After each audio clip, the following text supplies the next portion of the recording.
আসসালামু আলাইকুম দর্শক।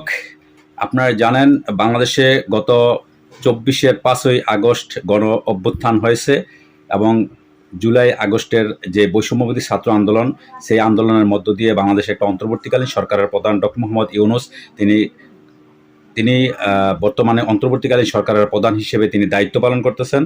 তো তিনি আপনারা জানেন যে প্রায় ১৬-১৭টা কমিশন গঠন করেছেন বাংলাদেশে। বর্তমানে বাংলাদেশের যে বিভিন্ন রকমের গত ১৬ বছরে যে স্বৈরশাসক ছিলেন, তিনি বিভিন্ন যে বাংলাদেশের যে সেকশনগুলো ছিল সেগুলো সব ধ্বংস করে দিয়েছে। তো তার পরিপ্রেক্ষিতে বর্তমানে অন্তর্বর্তীকালীন সরকার কিন্তু বাংলাদেশের সমস্ত যে সেকশনগুলো আছে সরকারি, সেগুলা তিনি সংস্কার করার জন্য তিনি বিভিন্ন রকমের উদ্যোগ হাতে নিয়েছেন।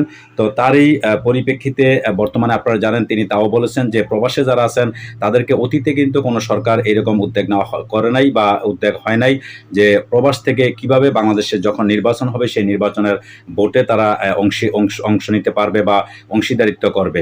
তো সেই চিন্তা করে আমাদের অন্তর্বর্তীকালীন সরকারের প্রধান ডক্টর মোহাম্মদ ইউনূস তিনি সেই ব্যবস্থা করেছেন যারা প্রবাসে আছেন তাদেরকে কিভাবে ভোটের সাথে তারা জড়িত হইতে পারবে সেই ব্যবস্থা নিয়েছে। নির্বাচন কমিশন জানিয়েছে প্রবাসী বাংলাদেশিদের জাতীয় পরিচয়পত্র এনআইডি ও ভোটার হিসেবে নিবন্ধনের জন্য বিশ্বের ৯টি দেশ থেকে এখন পর্যন্ত মোট ৪৮,০৮০টি আবেদন জমা পড়েছে। এর মধ্যে ইতিমধ্যে ২৯,৬৪৬ জনের বায়োমেট্রিক সংগ্রহ করা হয়েছে। দর্শক, মঙ্গলবার জুলাই দুপুরে রাজধানীর আগারগাঁয়ে নির্বাচন ভবনে আয়োজিত এক প্রেস ব্রিফিংয়ে এই তথ্য জানান নির্বাচন কমিশন। এনআইডি অনুবিভাগের মহাপরিচালক এএসএম হুমায়ুন কবির। তিনি বলেন, সম্প্রতি যুক্তরাষ্ট্র, ওমান, দক্ষিণ আফ্রিকা, জর্ডান, মালদ্বীপ এই ৫ দেশে এনআইডি কার্যক্রম চালুর অনুমোদন পেয়েছে নির্বাচন কমিশন। এসব দেশের প্রাথমিক প্রস্তুতি ইতিমধ্যে সম্পূর্ণ হয়েছে।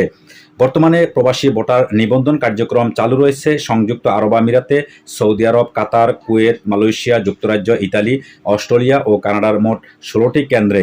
নির্বাচন কমিশনের পরিকল্পনা অনুযায়ী এই কার্যক্রম ৪০টি দেশে সম্প্রসারিত করার লক্ষ্যমাত্রা রয়েছে। জুলাই মাসের মধ্যে জাপানকেও ১০ম দেশ হিসাবে অন্তর্ভুক্ত করা হবে বলে জানান হুমায়ুন কবির।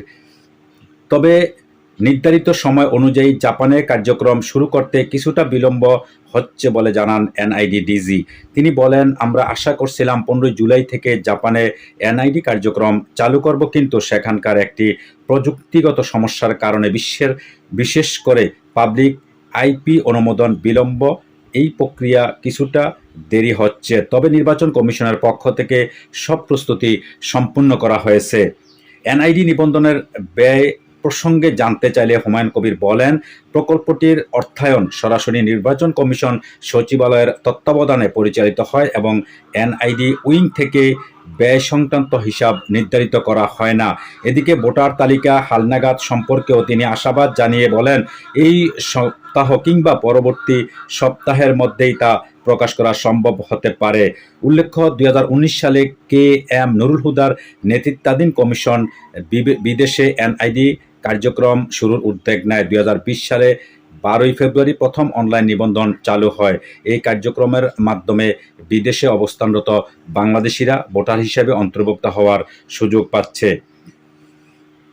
দর্শক, এই ধরনের গুরুত্বপূর্ণ আপডেট অবশ্যই আপনারা সবসময় আমাদের এই প্রবাসীর আওয়াজে পেয়ে যাবেন এবং সবাই সাবস্ক্রাইব করে রাখবেন এবং শেয়ার করে দিবেন। আপনার আশেপাশে বন্ধুবান্ধব যারা আছে সবাইকে দেখার অবশ্যই সুযোগ করে দিবেন। দর্শক, আজকে এই পর্যন্ত, ভালো থাকবেন। আল্লাহ।